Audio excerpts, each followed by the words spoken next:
Welcome back to Xbox Corner. My name is Alex and today we're going to be taking a look at my favourite digital deals covering Xbox stores in the US, Canada, UK, EU and Australia. This video as well, it's the budget option with every single deal coming in under $10 or your local currency, and there's a fair few this week at a new all-time low price. So with that, hit subscribe if deals, reviews and Game Pass are your thing. That is what we cover here every single week, and let's get started.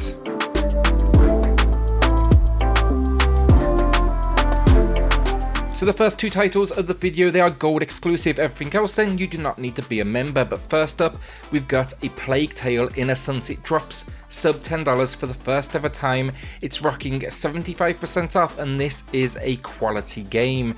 An incredibly dark story of a young sister and brother travelling through France 1349 as a plague is overrunning the kingdom. Not only that as well, but then you're on the run from Inquisition soldiers as well. It's dark stuff that puts a big focus on its story, blending in third-person exploration, environmental puzzles that make great use of the intimidating waves of rats, and then stealth gameplay and minor combat.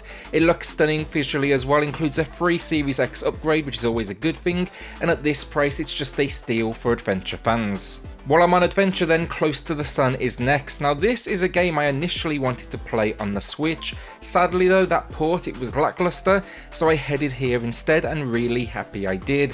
What initially pulled me in honestly was some serious Bioshock vibes to its world.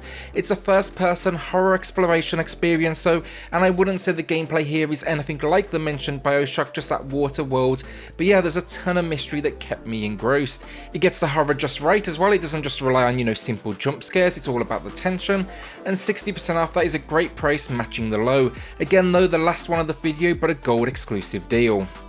Okay, so let's check off a couple of indies, starting with Splasher. This game is a hidden gem. It's 75% off. We haven't seen a discount on this one in nearly a year at this point, and if you like your platformers, this is one you should definitely be taking a look at. You're working to take down though the evil boss of the paint factory and save everyone, but the controls are incredible. You're going to be using paint for different maneuvers, and as it progresses, I'll warn you now, it gets pretty challenging, though never unfair. It even then has speedrun and time attack gameplay as well.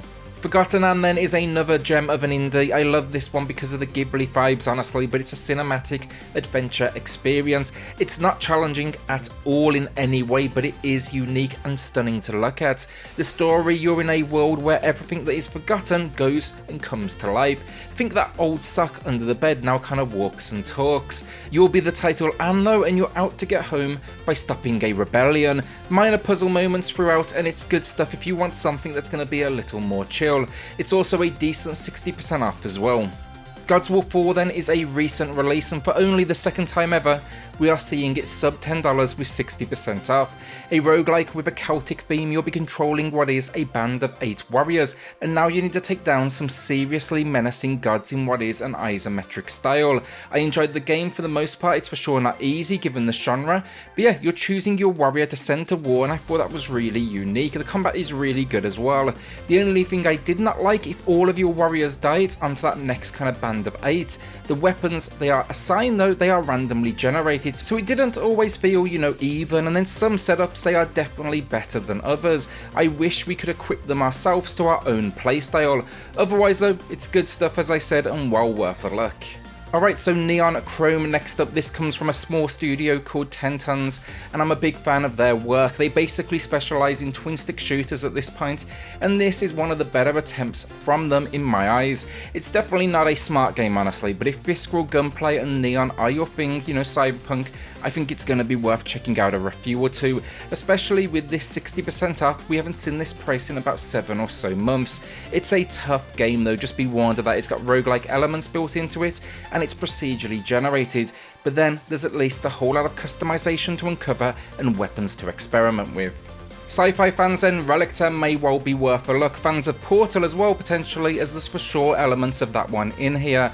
A first-person puzzle adventure, this one, it's all about magnetism, positive and negative. It's all about moving these cube-like blocks around this world. What surprised me the most, it's got a pretty adult story. There's a ton of swearing that honestly, I don't really care about it, but it definitely feels out of place.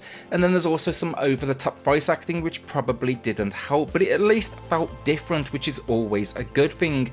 The puzzles towards the end game though, they get seriously challenging with this one, but it's a sizable new low at 75% off. The only issue I think it does have occasionally, the physics don't always match up quite with what you're doing with these cubes. It was probably a very difficult system to implement. Alright, so we're heading into the final 3 games of the week then, and we're starting with Hotshot Racing, a personal favourite and one I highly recommend to any, old school race fans out there. Not a ton of content honestly, like a few cars, drivers and cups to face. They added a free update as well with a few new modes, but I had a blast with just its old school style. Think a whole lot of like rubber banding in its action, but it keeps things just intense and exciting. Not a hugely active online community sadly, but pick it up with a few friends, jump online, and you will not regret it. I've spent more than a few of my own hours that very same way. A new low then as well with 50% off. That is a price we have seen before, but previously it was gold exclusive. So our penultimate game of the week then, Scott Pilgrim vs. the World, the long requested re-release of the classic brawler. It's as good as ever honestly, and challenging as hell as well, but you'll be out to take down the 7 evil X's as one of your favourite characters from the visual novel and movie of the same name. It throws in the previously released DLC as well, it supports local and online play, and it leans almost just a little bit into RPG with upgrades and pickups, which for sure elevated the experience. The 2 best things about this one though, the pixel artwork, it is absolutely stunning. It stood the test of time. Then the soundtrack by Anna Managuchi, it is incredible, and even if you do not buy the game, go listen to its chiptune goodness on Spotify or here on YouTube. You will not regret it. 50% off then marks a new low price, making the deal even better. So our final deal of the week then, that is Windbound. It's here with a new low price of 70% off. At launch, this one had more than a few bugs, including crashes. That's an issue in itself for a game, but it's an even bigger one when the game is built around the concept of permadeath. You'd crash and it would be all the way back to the beginning, and I think you can imagine that was more than a little frustrating. Thankfully, they got it fixed up though, and while it's still not perfect, it's for sure a decent little adventure as you travel these worlds, surviving off the land and building up a boat that, it kind of transforms throughout the adventure into something seriously impressive. Problems wise, look, it's for sure light on story, so I would not come for that. The action can get a little repetitive. The only other thing that may be an issue for some people, that permadeath. The good thing is though, if permadeath sounds, a little bit rough, just know there's an easy mode that allows you to respawn and save your progress. I actually resorted to that mode when I first picked up the game because of the constant crashes I was facing. And that's the week down. Will you be adding anything to the library this week, or are you holding onto that cash? Again then, look, if you are new here, consider hitting that subscribe button if Game Pass, deals and reviews are your thing. That's near weekly content here, and I'll see you all on the next video. Thanks everyone.